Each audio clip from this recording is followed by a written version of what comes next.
الخطاب الملكي اليوم ركز على 4 نقاط مركزية ومهمة. الأولى مرتبطة بدعوة الأحزاب للتأطير ديال الشباب اللي ما يكتسي هذا الموضوع اليوم من أهمية. أن هذه القوة ديال الشباب الموجودة عندنا والكبيرة والمتواجدة بالشارع المفروض أنها تلقى طريقها وسط الأحزاب السياسية باش لاحقا عبر الأحزاب السياسية تلقى المكان ديالها سواء داخل البرلمان سواء داخل المجالس المنتخبة سواء مؤسسات أخرى، وما يمكنش هذه الطاقة إلا تعود بالنفع على بلادنا.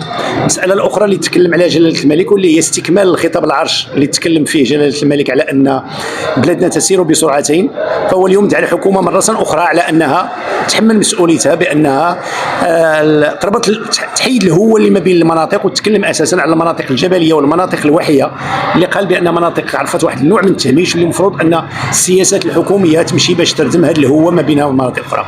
المسألة الثالثة اللي تكلم عليها جلالة الملك واللي دعا فيها البرلمان لاستكمال هذه السنة الأخيرة بواحد الحماس، يعني باش البرنامج التشريعي الأوراش التشريعية والأوراش الرقابية تكملها مع الحكومة.